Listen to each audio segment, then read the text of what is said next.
Hello there. Mercylion reached out and asked me if I'd like to review one of their dash cams. One of the hidden ones looks like an OEM fitment and does 4K recording. So in this video, I'm going to unbox it and install it into the iX1. I'll do a separate video later on where I review the software and look at some sample footage. I'll do more details on the spec in my follow-up video, but the model for this one is the G28-6 and I'll be fitting it into the BMW iX1. So opening up the box, you're met with a little pack that has the manual and also in there a little plastic case with a micro SD card.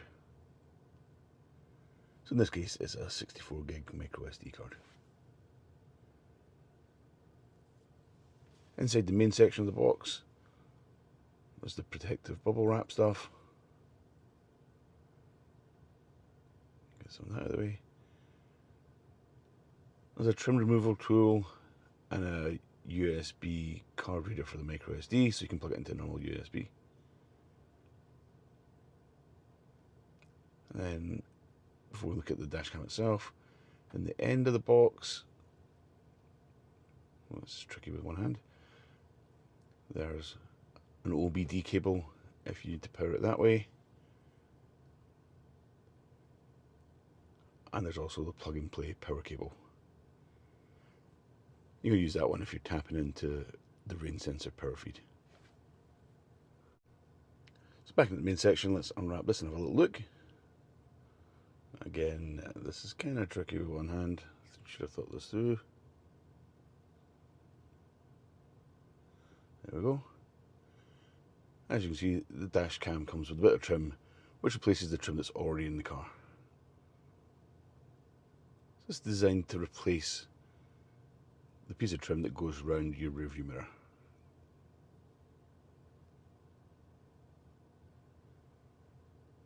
So a little summary of the contents then: OBD power cable, plug and play power cable, trim remover tool, micro USB card, and the instructions. You can have the option of a GPS module, which I don't have, and a separate rear view camera. Right, looking more closely at the camera itself, on the left hand side there's a power button and a camera button, and on the right hand side there's the slot for the micro SD card. And notice there's a little blue film across the lens to protect it while you're doing the installation. The camera itself does have two cables attached to it, but only one of those is going to be needed. So first job, take out the micro SD card, slot it in and click it into place. Just like that. In the iX1 there are two plastic trims that we have to take off, and the camera is going to sit in front of the mirror between there and the windscreen.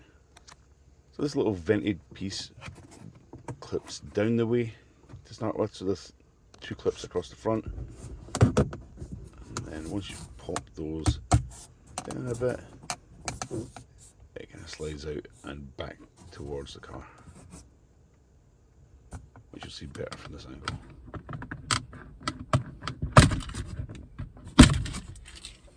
There we go.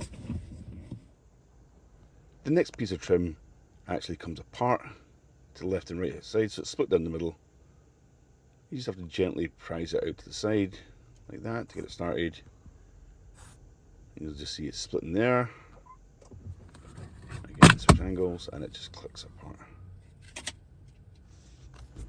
Once we're in there, there are two plugs visible, one large black one and one smaller red one.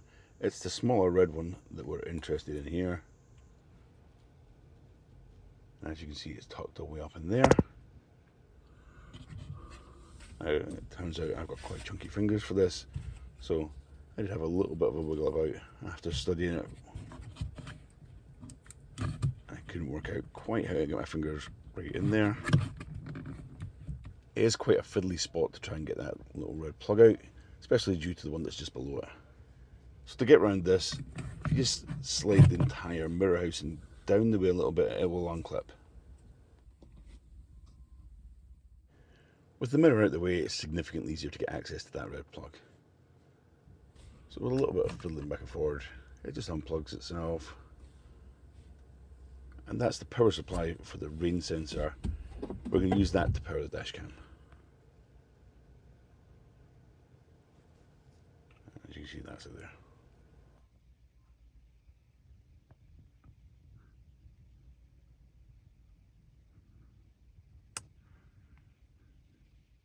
Next job, plug the plug and play cable onto the cable from the dash cam, and then leave the double end ready to attach to the rain sensor power supply and to the rain sensor itself. Click that onto there and then plug that into the power supply.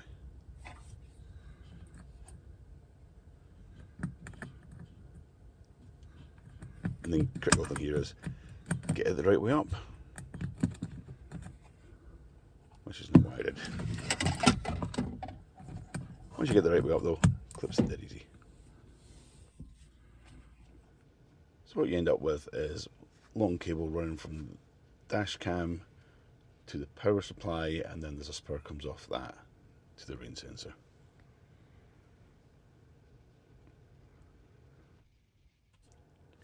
At this point I decided to put the mirror back in place, so that's just the reverse process. Hold it up and slide it back up into place and it locks in. And the trim that comes with the dash cam also splits around the middle, so you can feed it round the base of the mirror. Just what I've got here, so that's it, round the mirror and sitting loose. Then all that remains to be done is to get it to click into place. Now, at this point, I did try and fiddle about with it, with the mirror in place, but decided actually it was easier to drop the mirror down, get it aligned properly on the mirror, and then offer it back up.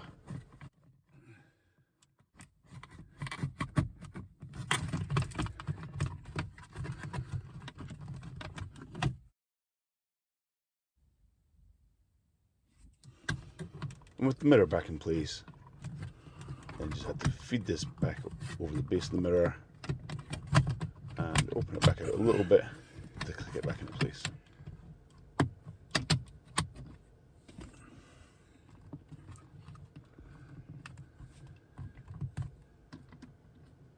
As you can see, not quite caught there, but once it's caught, you toggle the cables back in and then reassemble.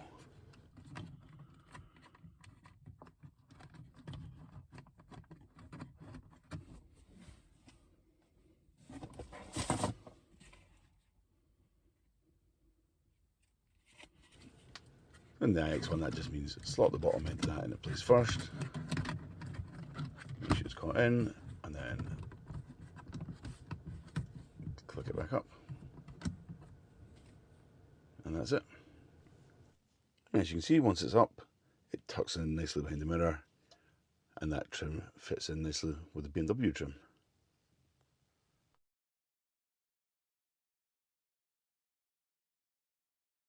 After I plugged it in, the power light did come on, so next job, after it's all installed, was fire up the app,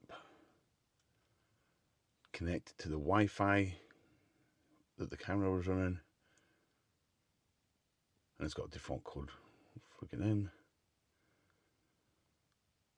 So once you connect to the Wi-Fi, you can open up the app and connect to the camera. I will do a more detailed look at the app once I've had a chance to have a shot of it properly. But as a starting point, if I click on Enter DVR, it will show me the live feed from the camera, which looks like we're underwater. Now at this point, did you remember about the blue film that was across the lens? Because I didn't. Yep, partially peeled it off, but I hadn't actually taken all of it off. So once we remove that, now we're done. That's much better. As I said before, I will put some day and night footage into a follow-up video. From the outside then, it blends in, it looks very OEM. And from the driver's seat, if you're quite short, you might spot it underneath the mirror, but it's not intrusive in any way. Nice and discreet. Okay, that's all I've got for you in this video. I will put a link in the description so you can go and have a look at the camera itself. Okay, remember to like and subscribe. Thanks for watching. I'll catch you next time.